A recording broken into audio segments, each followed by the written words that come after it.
Fanatically correct. Brought to you by us, fans like you. In a dark corner of the world,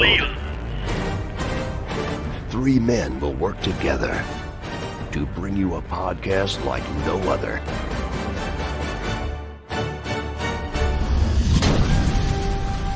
This is Fanatically Correct, where the fans, the geeks, and the nerds are always correct. With your host, MSK, Yo Peace, and Omega. All right, guys, that's it. Sunrise City Comic Con 2022 is this Saturday, August 13th. I cannot believe that I'm going to release this episode from last year, and we still don't have a Flash movie. Can you believe that? We're going to talk DCEU in this episode. This is a flashback episode, by the way. And the Flash movie still hasn't been released. Not much has happened in DCEU anyways. We got Peacemaker, and that's it. That's it. I think that's the only thing that's been released since last year. So we're not missing out on much. But here's a flashback episode. I'll give you more details about the tickets at the end. I don't know. We'll see. We're going to talk all things DC Cinematic Universe. Obviously, we just had the Suicide Squad. Titans just dropped their new season. We have a lot of fun things to talk about. This is the Fanatically Correct podcast. I'm your host, Omega. Yo, peace. MSK. MSK, he said. See, that's a delay. So that voice you hear, go ahead, talk again. What's up? Wow, that's kind of no. That's delay. I think he's making a fake delay. So that's the voice of God, God, our guy on digital. I'm God today. He's our guy on digital. So when you hear that overhead talk, you're not losing your mind. You're not going crazy. That's just and actually, we've never done a DC panel. Usually, we don't have the fondest things to say about the DC we talk projects outside of the animation. Yeah, Animation's always we talk a lot on. about DC on our podcast, but right as of right now, yeah, and it's always negative. So we're gonna try to be positive today. Always. Yeah, it's a lot of the mainstream stuff we tend to not like, and the non-mainstream stuff like Doom Patrol. All three of us love. My co-hosts have not gotten on Titans yet. I love Titans, and so far I saw the first episode of the most recent season 3, and that's looking good. The Suicide Squad, that we'll see if other people have different opinions. Did you guys see it? That hit out of the park. Well, it's, I would have to check it out first. Right. Yeah. So yes. Yeah, that's a bit of a hard R. How young of who you're worrying about seeing it are they? 15? I mean, yeah, man, it's a parental decision. Yeah, it is a parental decision. It's a parental decision. Yeah. I get it. Yeah. I mean, I would watch it if I was 50. My parents would let me. Oh, I saw things way worse when I was younger, I'm not a model. I don't want to do that to your parent, to your dad right now. I don't want to be that guy. But then again, I'm GOD. So I'm not condoning to repeat the way I was. I'm not saying we had bad parents, but there were different generation. Different generation. Okay. It was a whole lot just of watch it. They'll be fine. Yeah. Which we didn't turn out fine. He has seen a couple of our ladies drink, but I kind of need to see it first. Right. Yeah. So it's important. It's not so much the comedy things. There's some content that's a little, but it's in a comedic nature. So it's not the same, It's not like you're watching like actually the comedy aspect of it isn't bad. It's the actions they're doing. Yeah, and there's some nudity that is shown as well. That's nothing too major though. Not crazy, but it's there. It's there. Not crazy. No. Yeah. Right. So this is going to be rough because we'll try not to spoil it for you. The thing is, as we talk about No, but we can talk. I mean, DC mainly is very dark and more adult-driven, I want to say. I guess. No? Which is strange. Because, you don't usually think of Superman as dark character. Right. But then you have the other characters. Yeah. Well, it's that villains and Superman's in the shared universe of Batman, and Batman the whole concept is dark. It's the positive and the negative, pretty much. Yeah. Yeah. Right. Yeah, not the most current ones. Man, I'm so mad about that. I don't even want to talk about that right now. Did something about what? About which one? about how little interaction they had in between the movies, between Batman and Superman. Yeah, the Snyderverse / Joshverse. Yeah. Right. I think they had like two scenes, maybe 3 scenes. Somehow they had supposed to had a lot of chemistry in the span of 2 movies. Yeah, and all the friendship that they display in the comic books and the animated series and all the other series. So I'm just gonna go through the list a little bit. Wait, before we start getting to the list, have you, sir, seen the Suicide Squad? Suicide Squads? Not the most recent one. Wow. See, so no spoilers. We won't do that. Curious, Okay, well, he hasn't seen it because you haven't seen it yet. But just curious, is it because you haven't had the time yet, or you want to wait till the theaters, or? I haven't been in theaters since February 2020. Oh wow, and you don't register, you don't have HBO Max. In other words, you don't stream HBO Max. Oh, that's why. So you're waiting for it to be like on regular on demand or whatnot to rent. Oh, okay. So so a lot of the stuff, well, specifically Doom Patrol, Titans, and the Suicide Squad, that's on HBO Max. Very, very adult driven again, and all very adult driven. Yes. So those. Yeah, so far, what they're doing in the 3rd season, I've only watched the first episode. They've dropped 3 episodes. I like where it's going. It's an alternate. And be careful version. With the spoilers. I'm not spoiling. It's an alternate version, and that's watch it one day. Really to kick it off. But I'll say it's an alternate version of Batman, and specifically his relationship with Robins, other words, sidekicks, and what British Batman, right? And so far, there's an ulterior motive to Batman other than these troubled kids just happen upon him, as opposed to maybe it's more a strategic move for someone that's aging, because it is an older Batman. So there's a different route. And to go into that, last year the CW, I don't know how many of you caught up with that. Are you familiar with the CW, the Arrowverse? I now call it the Flashverse because Arrow, is no longer with us.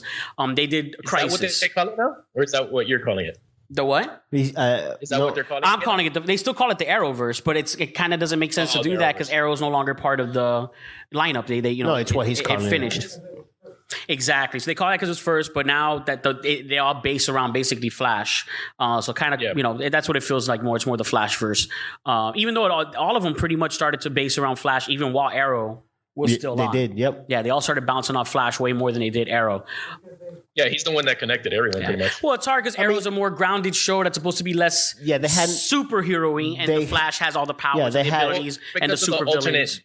They had no choice when they started introducing the powers, the superpowers. Exactly, metahumans is how they refer to it. Exactly. But personally, I think, and I usually don't give a lot of kudos to DC, and also I'm not the biggest fan of the casting of the current cinematic Flash, but I will say that they did a very bold move in deciding and doing it on their network television series by doing Crisis on Infinite Earth and deciding, and this is a spoiler here because it's a big deal with everything going on with DC now and what they're doing with the new Flash movie, which is they all exist in a multiverse now. Every single film and show, whether it's the Michael Keaton Batman, which everybody already knows he's been casted to play Batman in Flash because they're jumping alternate timelines and alternate realities, which is kind of what Marvel's going into now. But not to talk much about Marvel, but they're doing it in a different way where they're better way. But because they're building up to it where DC said, you know what, we have all this stuff. We're just going to say it all exists together. And by doing that, they give a lot of room to change character. I mean, they're basically saying Joker with Joaquin Phoenix, that exists in this multiverse. All the different, Tim Burton Batman, Schumacher Batman, they all exist. Exactly. Stargirl, Swamp Thing, the Adam West Batman series, all of it exists in this shared multiverse. So they're doing the thing that they do in comic books, pretty much. That's how they have different Earths in comic books. But it's all tied into the DC universe. Exactly. So with that, it gives a lot of room for crazy crossovers, and I won't spoil the specific ones, but they did prove that, within their Crisis that, yes, this, even the cinematic DC universe that currently the Snyderverse, Joshverse, whichever Justice League you're watching, Batman v Superman, Man of Steel, all of it exists together in this multiverse. So they even went home with that and showed evidence of that within their series. So I do give credit to DC in that fact of at least giving us the ability to have a lot of room to really work and in a lot of ways accept a lot of choices they make and changes they make with either characters or storyline or whatnot, because you just look at it as, hey, you know what, that's that universe and we have a multiverse. Yeah. There's going to be differences in these multiverses. You have to give them credit in the sense that they pulled that rug from under you, really, like before Marvel decided to do it, which gave them the I want to say the head, like the better. The benefit of being first. You're not going to say the better. You're not going to say the better. But it's not better. But it's not better. It's not a build-up. And it's not that bad of an idea. Yeah, I want to try. I want to try to start talking good about DC in a second, but it goes back to that DC always tries to force things quick, pull the Band-Aid. And it's really Warner Brothers. We say DC, but it's not DC. No, let's be specific. It is Warner Brothers. It's the studios. They give a lot of, and that's the difference with the Suicide Squad, which is you can tell, at least in this one, whatever studio execs from Warner Brothers were in charge, they said, let James Gunn do his thing. They gave him full permission, no spoilers for those who haven't seen it yet, but do not get comfortable with any characters, whether they're in the first one or they're new ones. James Gunn does not care. He had carte blanche permission to kill whoever he wanted and bring in as many characters as he could. You said too much, but no, that's it. No, not everyone dies, but not everyone lives. So it is interesting, but it was so James Gunn. It was so what he can't do with Guardians of the Galaxy because that's Disney owned. That's a Marvel franchise. He has a lot of jokes and vulgarity things in there that go over kids' heads. Where with the Suicide Squad, they said, don't worry about making this for kids. Go with the R rating and just throw it in their face. Yeah. Don't worry about innuendos or over their head. Just outright do it. And he did a great job.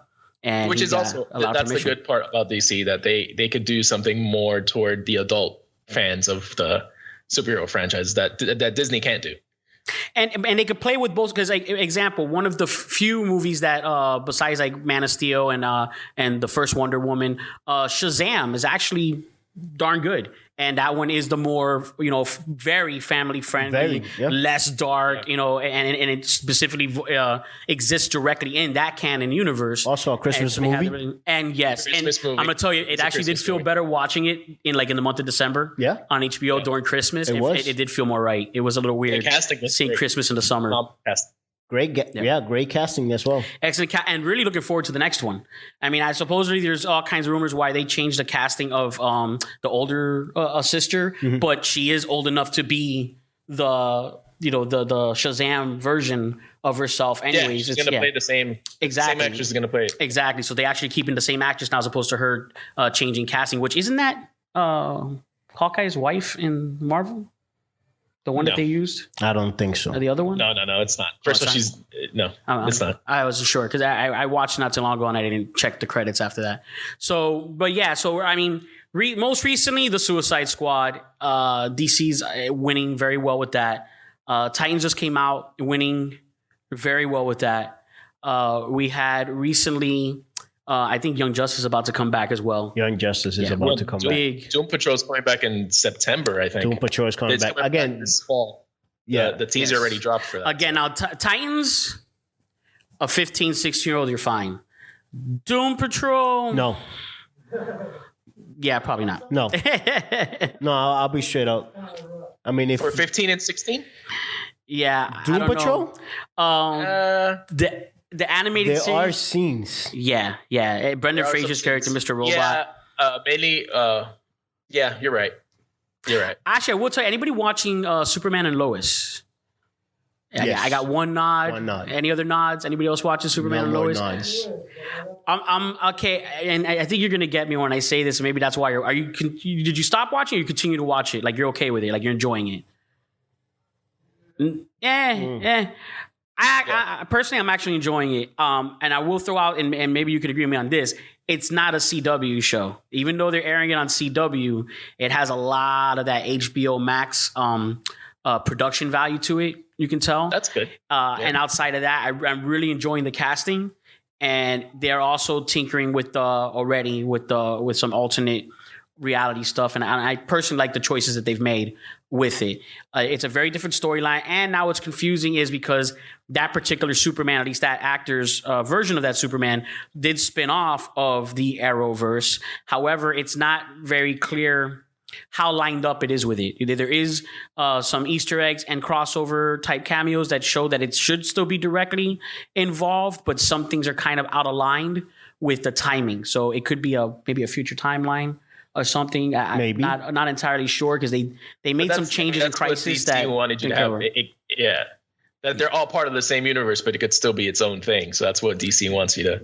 But wants you to see it as. That's a good show. A lot of the CW stuff is safe, at least for like obviously the teenagers and the kids and stuff like that. Usually not the most entertaining stuff. Personally, I'm really feeling outside of Superman and Lois, and it's their first season. Most shows tend to be a little bit more interesting and do well their first season. But the Arrowverse in general is sloping down all of it. From my personal opinion, I'm even Flash. It's like they're really. I don't know if they're just running out of ideas or they're just worried with everything else they got going on in the tank with HBO Max. They're kind of trying to fizzle it out. It's hard because I think it's been written incorrectly from the beginning. And I don't want to say that because I enjoyed the Flash. As soon as it was introduced, I actually enjoyed that character. I liked the storylines, but then they got campy for me. And way too campy for me. And I think it's been written so bad already that at this point it's just they're losing their drive into keep it. That can be the only thing that's going to keep them alive. Flash is kind of following that somewhat that pattern. I mean, I stopped watching that. I think season 3. Are they still using Tom on there? Tom Cavanaugh or as different the versions doctor, right? That's who? Yeah, Tom. The doctor. Oh, we reverse Flash? Reverse Flash. Yeah. Thong. Yeah. Okay, well, yeah, was actually a lot of different characters. Yes. Yeah, Wells. Yeah, the different Welleses and all that. I think Wells. they just... Are they still using Wells, though? Like, different ways, or...? They've been fizzling... I think they fizzled them out finally in this season, as well as some other characters. Long, I feel like that gimmick went... way too long than it should have. I feel that they really peaked hard with Crisis. I really feel that they kind of just should have ended all the shows with Crisis and ended on a high note and just moved on to all the HBO Max stuff and all the cinematic stuff. Like the adult type stuff like HBO Max, again, Harley Quinn, the animated series. I enjoy that a lot. I mean, it's you know, it's the different. thing is the animated series. They always do better with that. Always on DC, they are the best. They are hands down, no matter what. When it comes to out the gate, I'll tell you that. The more recent animated films that have been out, Deathstroke, Knights and Dragons, excellent. Justice League Dark Apocalypse War was the last one and they actually wrapped up. That kicked off. That was our very first Nerdcessity. We'll do one at the end of the episode on our podcast. We end every episode at the end when we call it Nerdcessity, something that one of the hosts will recommend that you watch to be like in touch with fandom and the nerdverse. And I personally recommended the Nerdcessity of Flashpoint Paradox, an animated movie that hooked me out the gate. It's such a great movie. It's an animated movie that maybe you want to hold out to after they do this Flash movie, because if you watch it and have that in comparison, you're going to see probably where this is going to fail a lot because they did it so right in that animated film. Now they did a whole span of animated films that all tied into that storyline, and they ended it with Justice League Apocalypse War. And I recommend everything in between that. But that was one of the more recent animated films they did too. Excellent. Superman, Man of Tomorrow, which is now the new phase of the animated films. Excellent. The ones that just came out, Batman, Death in the Family. I have not seen, I started and I've not seen all of them, but it's an interactive movie. So you actually get to kind of choose the different endings that you will get from the Red Hood storyline, Jason Todd, and the death of Jason Todd. That's interesting. The second Robin. That's interesting to do. Then we just had Batman, The Long Halloween. The Long Halloween. Which I have not watched yet. Has anyone seen that yet? Part 1 as of right now. By the way. Yeah, it's hard to keep up, but when you watch it, and what's kind of good about it is you don't have to watch it when it first comes out because a lot of them kind of stand alone. But when you watch it, you really don't regret it. I haven't met anyone that's watched one and been like, I really didn't enjoy it. If you like the animated medium universe, because I do not a lot of people don't, especially in our age group or older, they don't enjoy animated films. They kind of just prefer live action or live action television. And I understand because that wasn't really. It's different. Yeah, when we were kids too, because we had it different. When we're from, us personally, we're from the generation of Batman the Animated Series. And when that happened, then X-Men happened, Spider-Man happened, that version of Spider-Man. That spin-off of Superman, Justice League Unlimited, Young Justice, like Batman Beyond, all these shows that had good animation, but good storyline. Bruce Timm stuff. Exact, all the Bruce Timm stuff. So darker storyline, but still suitable and fair for young minds and young eyes to watch. But then we started to really enjoy watching good storytelling through animation, where like the generation before was more chapstick comedy, Looney Tunes, Hanna-Barbera stuff, where the story's all right, but it's loose, it's entertainment. But as you get to a certain age, you like the comedy, but you don't feel the story. Yeah, you don't want to watch it. And the arc, exactly. Yeah, you don't want it. But so we're very used to watching animation as a way to get good dark storyline that also works in live action. Yeah. And all those animation works because all of them work because they are based on the comic, right? That's something they don't really do in the movies, right? Because the director or executives always put their thing into it, and it kind of ruins it, to tell you the truth. But the animation stays pretty faithful to the comics. To the comic These stories. are great stories from the comics. I'm sorry, you were saying? I was saying that I'm from the generation that remembers. Remember that movie Heavy Metal? Yes. That was like the thing that when I was a kid, we'd like watch it 1 in the morning. Yeah, and that's my point. It would be such a deviation outside of, and what now we have, especially the youth now, has such a culture of watching all the anime films, all the anime shows, all of that transitions over now. Yeah, all of our stuff was like Ninja Scrolls, Akira, where it was like the real random stuff that would be kind of like almost like an occult, a grouping of people. Like, you had to like really be into anime to watch and appreciate this stuff. And they were really hard to find. Yeah, exactly. And it didn't transfer over easy. We didn't have all the Dragon Ball Z and the Pokemon, that stuff transition yet. And so the other stuff that you would get animated, you either get real chapstick, real kid friendly, real hokey comedy stuff, or you get real crazy hardcore, kids should not be watching it all type stuff. Like you still watching it. So you always had that teeter where now, yes. Yeah. So now there's that balance. They use cartoons, and you have things like South Park, Rick and Morty. We got a Rick Sanchez out there getting a burger. We have like hardcore comedy, even, Family Guy. A lot of that's, innuendo stuff, but very adult comedy cartoons. Yeah. And Simpsons is still number one. And there you go. And I don't think they're ever going to cancel that show. Number one. Yeah. Ever. Disney Plus made it so easy. You just watch an episode a day to like probably the rest of your life. And you still won't finish. And you probably still won't finish. It'll take you about 7 years. I did the math. It'll take you about 7 years. But that's every day. But that's every day. He's been our God guy on digital. Not that God. That's the third voice you're hearing. So in case the ones people who just joined. It's the voice in your head. It's too late to introduce them. They already been hearing a voice. So our co-host MSK, apparently he's actually really planned this out and thought about doing this and just doing a Simpsons a day. And he did the math that it's going to take him 7 years to do it. But they keep adding episodes. So, personally, I feel that especially with DC, I've never completely been able to step away from it as an overall, franchise, because they've always done well with the animated. A lot of their video games rock for sure. If you are a comic book reader, they have great storyline in their comic books. And I feel that Joker, Joaquin Phoenix was incredible. Dark Knight, with Heath Ledger, that series is incredible. So it's not like everything DC does is terrible. But see, the reason that I feel, because I'm not sure what the audience feels, but the reason I feel the Joker worked is because it was its own movie. Exactly. It was not part of any part of the universe until obviously they did it on a TV show. Yeah. But it was a standalone movie, and that works for DC at this moment. That's one-shots are kind of their best way to go. Standalones, yeah. They should just continue doing it. Well, that's what I feel the Suicide Squad is. Unfortunately, Joker, I feel a lot of people are trying to push for a sequel, and they might get it. I don't feel like that was a film that really calls for a sequel. I kind of feel just let it be. No. I also believe, what's the one, Brightburn? That was James Gunn. Yeah, was James Gunn also? His brothers, I believe. Yeah, exactly. And that's another one, standalone, this alternate version of basically Superman.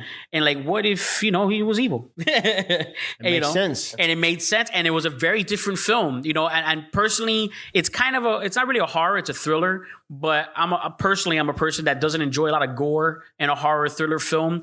But in this movie, it actually works because you do have to be realistic that if Superman puts a human body through a wall, what that would look like. It's not going to be like in the cartoons where the guy is just all in one piece on the other end. Or just and he gets up. And he gets up. Heat vision is called heat vision. Getting melted with heat vision is not going to look pretty. You know, I think there's a lot of things in that film that are a little hard to watch, you know, for those who don't like, you know, gore and hard to that aspect, but it wasn't campy. They didn't use it to be campy and chopstick. They used it to make things look real, you know, to give it like, if this existed and this happened to people and this character did this to people, what would that look like? But also a very one-shot type feeling. Again, they're talking and they're trying to schedule and do like this whole universe off of it and sequels. So it's a lot of times when the sequels come around, they start to hurt the things. But and look, I just want to put it out there again. I feel like the shirt you're wearing right now, Man of Steel. I just want to say that was the beginning of something great. Yep. And they lost their way. Yep. And I have no idea where they're at right now. And the way was called Christopher Nolan. That's right. Really what it is. They lost. And that was a great film. Great film to introduce a world that could have been. I don't want to say bigger than Marvel because I'm not here to compare. There's no comparison. Something I'm going to repeat. Okay, well, we're not going to get too deep into this, but since we have an audience here, if you go back, Fanatically Correct, we're on everything, Spotify, iTunes, all that good stuff. So you can listen to our previous episodes. We did a Zack Snyder episode of the Snyder Cut. And something I mentioned in that episode that I just feel like is worth mentioning here because we're talking about the Man of Steel and what changed in that. And he brought up Christopher Nolan, our hero, our guy on the big speaker overhead, Christopher Nolan, is that with the Zack Snyder stuff, is that when he or his wife are producers, that's when you get the bad Snyder stuff. Whenever he has someone else keeping him in check, you get the good Snyder stuff. Because like Watchmen, Man of Steel, the first Dawn of the Dead, when he has someone that says you are really good telling visual stories and you can make really good visual scenes, not everything needs to be in slow motion, you get a really good product. But then when he's fully in charge, you get a million slow motions, you get a movie over an hour longer than it needs to be, you get hacked up storyline, you get bad things. And if you go through all the credits of all his films, you'll realize the best ones are the ones where he or his wife are not the producers, and it's someone like a Christopher Nolan, a James Gunn, which is Dawn of the Dead. James Gunn was an executive producer and wrote that script. It wasn't Zack Snyder. So you start to realize that he's good on a lot of visual effect things, and that's what happened to us personally. A lot of people were overhyping the Snyder Cut, and then you had this whole thing where they bullied the internet into releasing. But again, I'm gonna be positive about this. The Snyder Cut was. The second half of the Snyder Cut was actually good. The whole thing was actually better than what Josh Whedon did. But that second half part of the movie, after, I don't know, part 4 or whatever, how many parts they had, but that second half of it was actually really good. It made you understand the movie better. It wasn't as dry and cut. Well, to the argument of that, and this is something we've been talking about in MSK on our social medias and stuff like that. What is it you want released now? Oh, the Iron Cut for Suicide Squad, the first Suicide Squad. And I'm going to tell you, I got a little bit at the beginning because you had the Snyder Cut, and then right away everyone's saying the Schumacher cut of Batman and Robin, and everyone starts breaking out all these like, oh, there's a lot of cutting room and I don't think everything needs to, so I kind of got don't do any of it. No, they then shouldn't do that one. But the Iron Cut of Suicide Squad, I'm actually okay with because after seeing what James Gunn did with the Suicide Squad, and I see I think he took some notes from Ayer directly. It really feels like because of the way he worked with Harley Quinn, that character, and even the way that he kind of portrayed Bloodsport in a way I think that they really wanted to do Deadshot, and even Captain Flag. And you see some of the things they do in the Suicide Squad, where I think spoilers. Yeah, and I'm gonna try not to, but I think that Ayer was gonna also do in his version of Suicide Squad, and then they had a music video company finish the film and hack it all up. And here's my only argument. It might not be good. It might not still be like, oh, you know what? That totally made the movie different. It was great, just like I feel Justice League didn't. But it was better. And 9 out of 10 times, when you watch a director's cut of a movie, it tends to be better. It's true. Whether it says, well, that went from an all right movie to a great movie, maybe not. But you always say, that was better than the one I saw in theaters. So it just really paints a picture that studios need to get out of directors' ways and producers' ways. Let them complete their vision. And then what happens. In this superhero world, we're going to go see it or not. And we're going to see it 10 times or not. 3.5 minute long trailers. Don't need it. We already know it's an Avengers movie. I don't need to see the whole movie in the trailer. I'm going to go watch it. Just show me a minute of it's going to happen. You barely need a poster. Yeah, exactly. And the Suicide Squad, unfortunately, kind of does that. You see a lot of the movie. You saw it in the trailer. Recently, I just saw Free Guy. Same thing. And a great movie with Ryan Reynolds. But unfortunately, there's a lot of scenes that you go, wow, I wish I hadn't seen that already, because they're just really showing everything in the trailers. And it's not necessary, but it's the same thing. They don't need to go, oh, we're worried about how the studio or the audience is going to portray. Just let them do it. Joker did great. The Suicide Squad is great. These one shots, Brightburn is great. Let the directors just do their thing and let's see what happens. They try to overwrite too much of what the comics are giving you, when Marvel doesn't do that much. I mean, they do. They do, but they stick true to the characters. When DC just tries to overwrite these characters, when you have the blueprint right in front of you in the comics, you don't have to go so chaotic with it. Just write the comic book. You'll be all right. Promise you. Like, we'll be okay. Nobody's going to be mad at this. Well, here's the thing. The whole issue is that in our next panel right after this, as soon as we're finished, we're just going to go jump in at 5 o'clock into our Marvel panel. We're going to talk MCU. We're going to talk all the wonderful stuff they just did. And, Loki and What If just started this week. And we'll get into that. And a big difference is Marvel is really all about fan service. That's it. And you're learning that Disney's learned that because they're doing it with their Star Wars property as well. They're learning fan service, and it works. Give the fans what they want, and they'll like it. And I think that was they kind of gave a stab at the Snyder Cut and let that happen. But outside of Disney, they do. It's such a studio service. It's all about what does the studio want? What are the studio execs things the way they should be? What is their creative vision? And then the only time DC shines is when it's these one shots. So they go, you know what? Do whatever you want. We're not going to build a universe off of that. But and then it does well. But then it comes down to Warner Brothers. If we ever get in our lifetime Warner Brothers out of the way and DC with their own studios, God, like please let this happen. Not you, God, the other God. But if we ever get this, I feel we'll be in the right track, because then DC can do whatever they want. There's no one else to answer to but themselves. Warner Brothers is always putting the foot and making it bad for everybody else. Again, they prove it in their animation and they prove it in their video games. That's it. So that's where we're at. Honestly, at the end of the day, when we look back at DC, it's gonna be Warner Brothers. And if they ever get out of that contract, it will be the best thing for them. They need a Kevin Feige. That's what they need. They need their own guy. And there's a lot of rumors that they're trying to do. And you know what? Give it to James Gunn. Give it to James Gunn. James Gunn or J.J. Abrams is where a lot of the rumors are at. That they're trying to either do that with James Gunn or J.J. Abrams.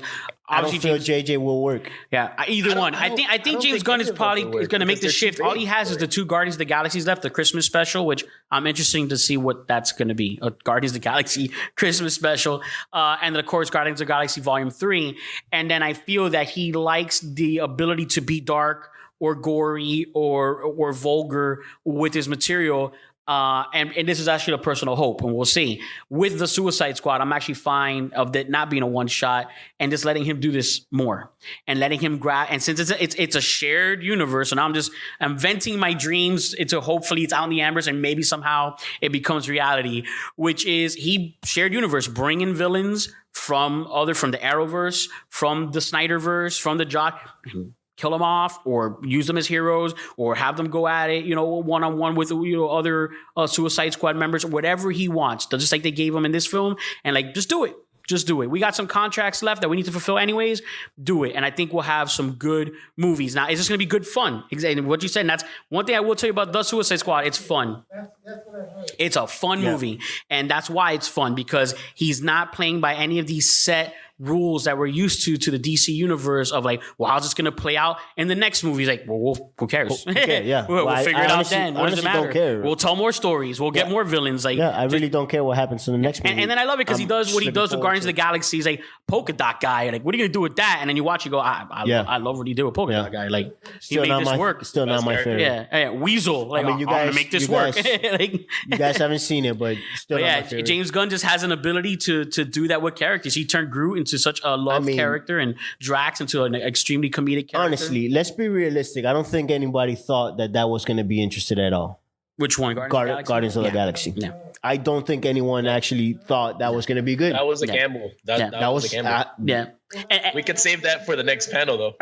And the thing is, and that's why, we're talking Marvel in the DC panel because we're talking James Gunn, and that's the trick. I mean, just letting a movie be fun and especially with those properties, you have so much room because people aren't as invested. You know, that unfortunately that is kind of, and that's where I think that Warner Brothers gets in their way. They know that there's so many fans and they're worried about, you know, public thought. They're vested with a Batman. They're vested with a Superman. There's so many different generations of different fandom of the Christopher Reeve era. You know, when they did the Brandon Routh, what is it? The actor that did the Superman Returns, and they're like, we're just going to do the Christopher Reeve again and make this like skip Superman. You know what? We almost got Nicolas Cage. Oh wow, yeah, but that wasn't spinning off of that was Tim Burton, so they weren't trying to go Christopher Reeve. We almost got Nicolas Cage. You're right, and that would have been. I'm going to tell you that script. A lot of it, Kevin Smith was working on that script from the 90s. A lot of it made in.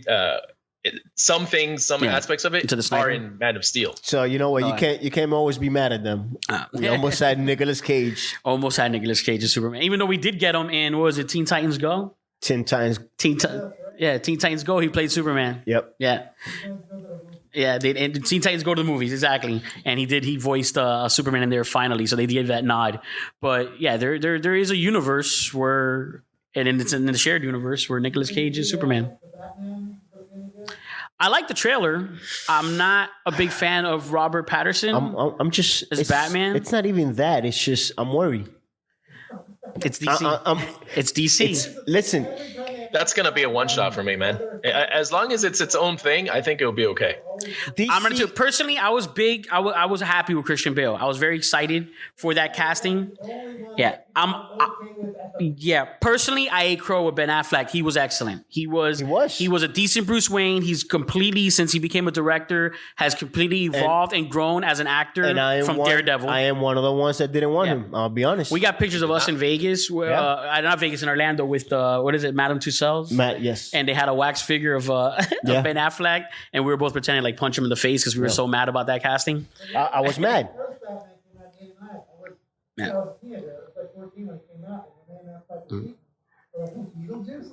Right.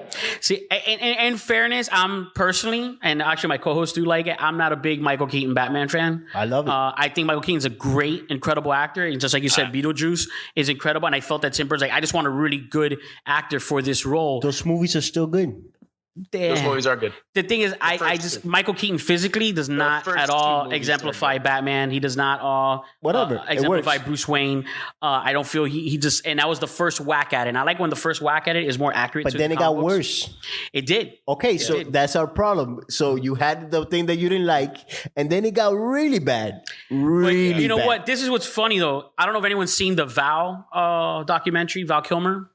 He has a documentary on Amazon Prime because unfortunately Val Kilmer, he came down with throat cancer. He survived and everything, but he doesn't have his voice the way he had it. So he did this whole autobiography. He always had a camera with him. So there's a lot of backstage footage of movies he was in. Obviously, that's why we're talking DC. We're talking about Batman.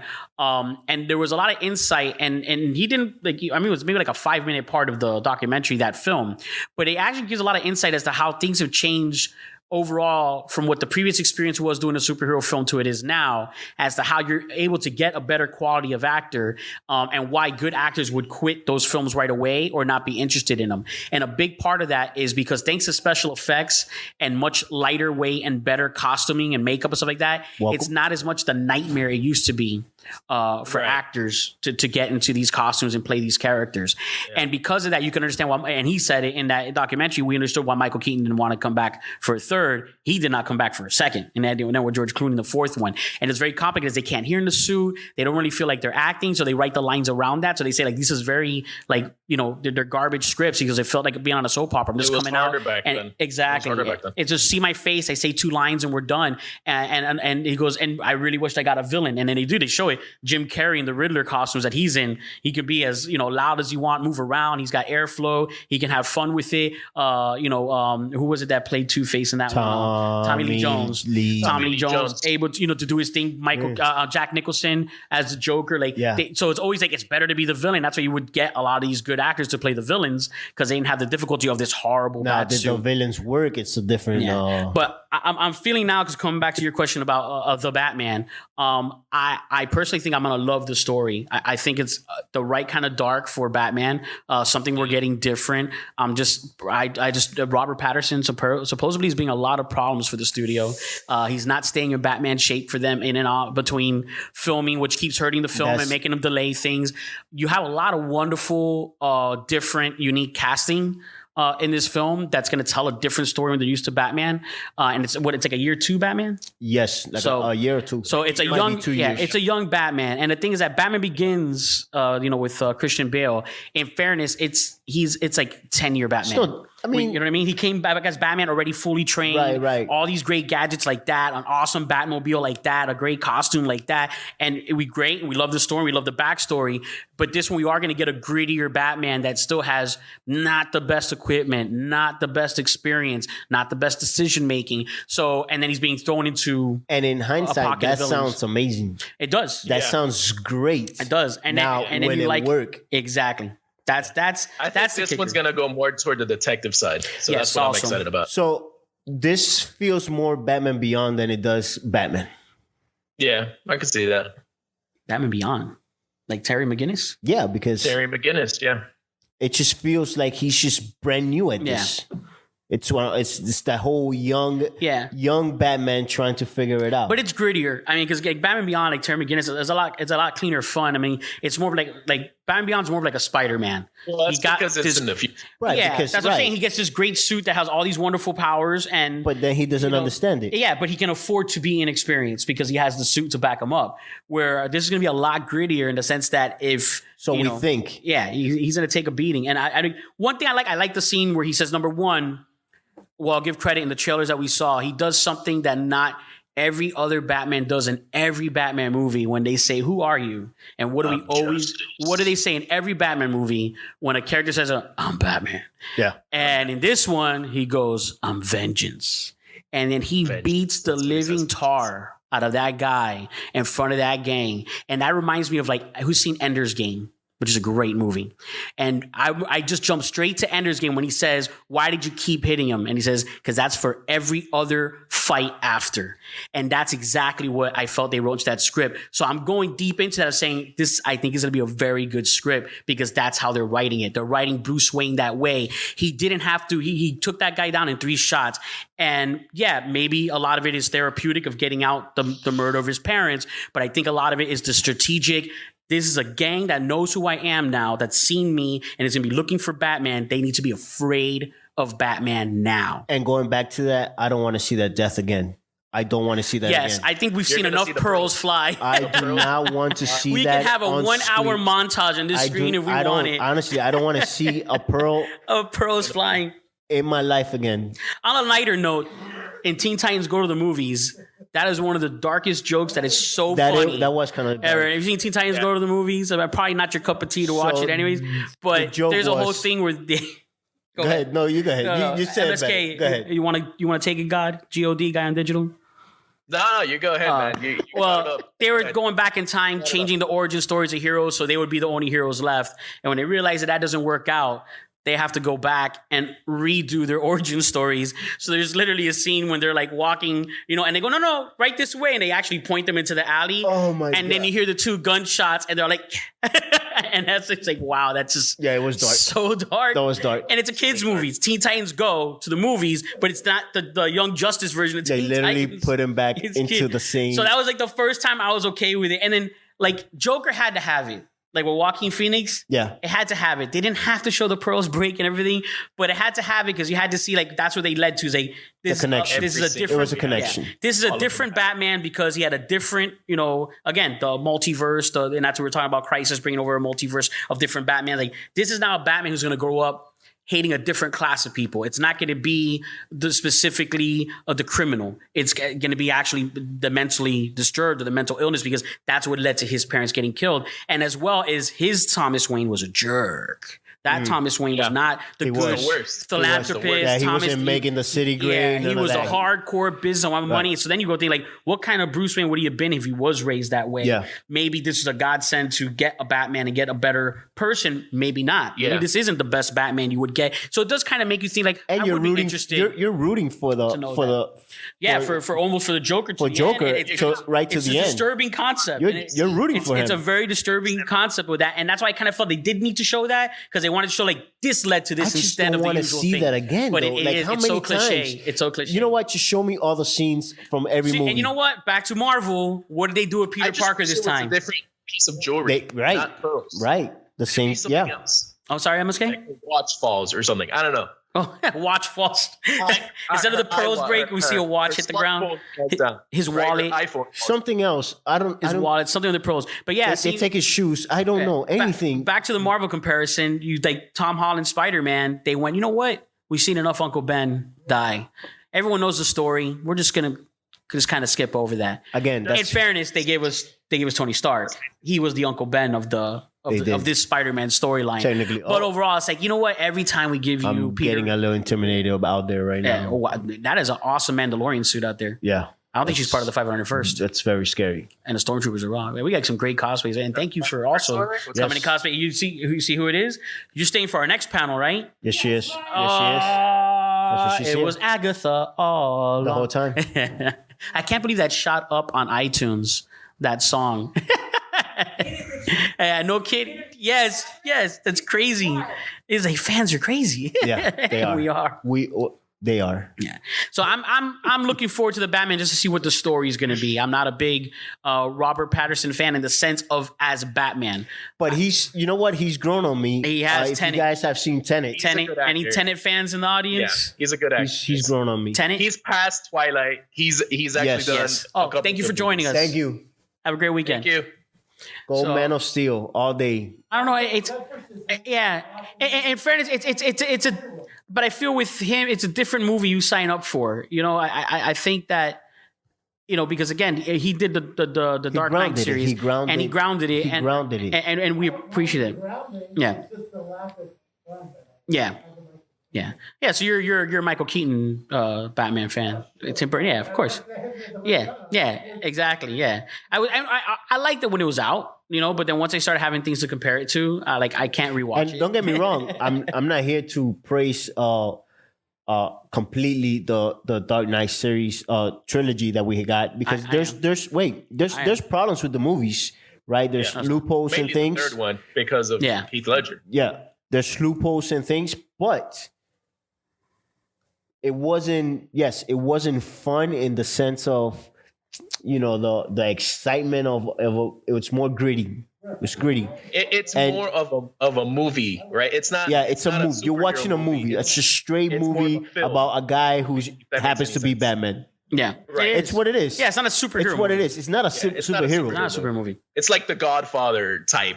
You know, cinematically. Yeah. Right? It's not just Iron Man or any of the Marvel movies. Right. And it's also there's also that overall, you know, like in Dark Knight, Joker, you know, the Joker at that time, you know, Heath Ledger, he represented a lot of like society things and stuff like that. And then they did the same thing in another way with class warfare and stuff like that in the Dark Knight Rises. So he was a little bit like George Romero, in the sense like when he did Walking Dead, he had a lot of ulterior storyline and deeper meaning that he was trying to tell in his story. Right.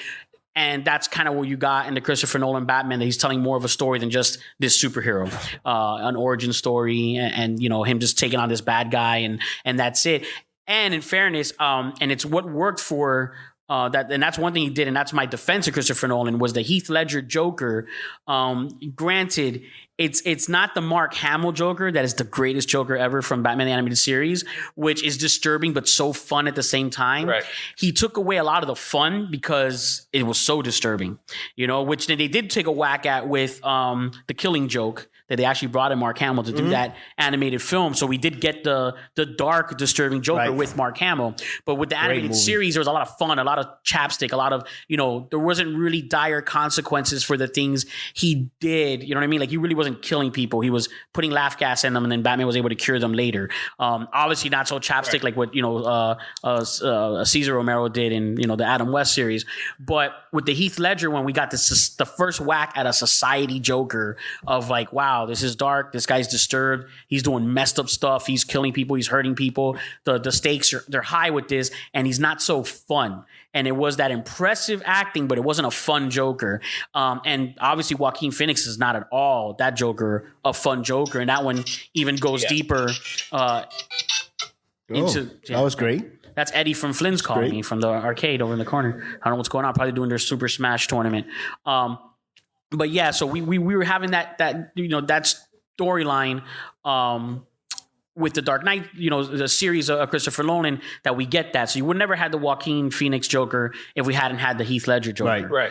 And then Suicide Squad, not the Suicide Squad, tried to be too fun. I'm so confused. Which one are we talking about? I'm going to talk about that Joker now for a second. Okay. The Leto Joker. Oh, Leto. The punk, the hip hop Joker, He's who then later became and Daft. then he's a rocker. Then he became Daft Punk. Slipknot Joker. They wanted to do with that Joker. Yeah. In fairness, I always defend Leto, that I think he's an actor that does the job they ask him to do. I don't think that was his creation of the Joker. That was Ayer's, version of the Joker, and he gave it to us.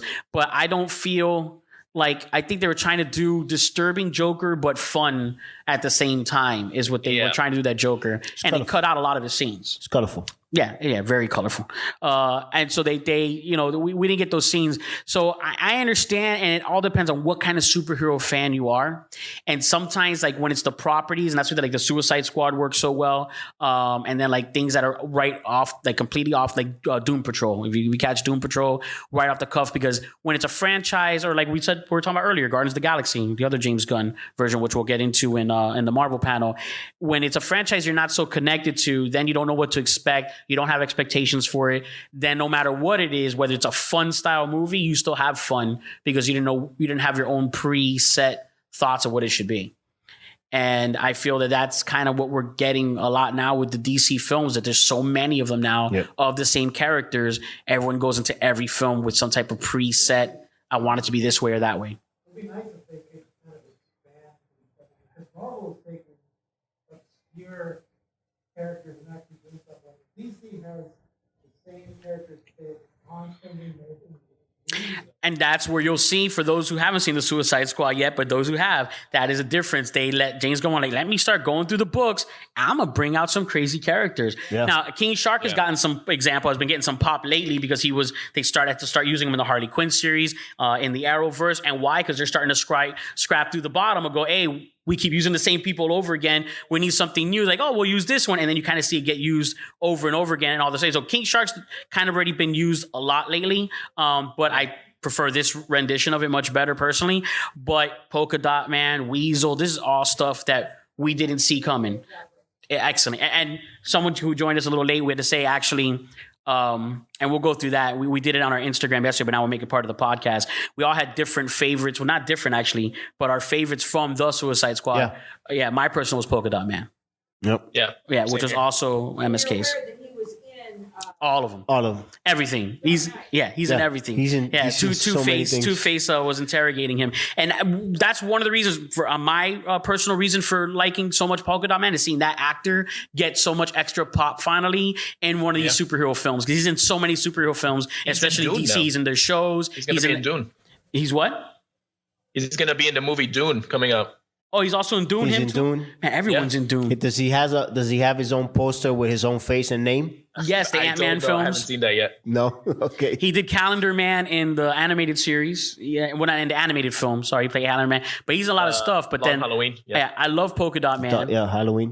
His to my left to be, what was your favorite again? Weasel. That's right. Weasel had to be Weasel. 100% Weasel. Weasel's fantastic. And Shark, King Shark was excellent. And I mean, just so many things that they did with that. And like you said, bringing in new characters. And so, I mean, I want to end on a good note on our DC panels. We're ending it now. And Switching over. Yeah, the Suicide Squad. I hope if they're going to do more DC movies and stuff, they should do this and do it with James Gunn. Is my final take on this. Yeah. Yeah, but I think right now there's going to be a bit of a leeway and a pass on a lot of films for that reason, with considering what box office. I mean, Black Widow is suing. Yep. I mean, he can always sue. James Gunn could sue, but I don't think he can always sue and get nothing because, yeah. So, any nerdcessity to wrap it up? Either GOD, fellows? Guy on Digital. GOD? For DC, I would. Yeah, no, I don't have any. I mean, I would recommend watching the animated movie Hush, and also reading the comic book, because the comic book is very good. Yes, of Hush. yes, so. and I would actually to follow up his recommendation, I would watch Hush and then read Hush, because I feel it's one of those that the comic book version is better. The comic book version is better. Yeah, and so if you see it first, you won't be disappointed at all, and just enjoy it and really enjoy that animated film, and then read the comic book to see like, oh wow, that would have been interesting. That's also a good way to wrap that up. So thank you for those who joined us just for DC. Yep. For joining the Fanatically Correct podcast for our DC panel. All right, guys, that's it. That was the flashback episode. Again, flashback episode. No Flash movie. DCEU, whatever. Discovery just bought them out. Let's see what happens. Probably nothing. We'll get Shark Week, most likely on HBO Max. But that's about it. I'm not editing ums out. I'm just gonna leave them there. All right, so you get your tickets at sunrisefl.gov/Comic-Con. Again, Fancor is gonna be there. A whole bunch of other stuff's gonna be there. Hope everyone makes it.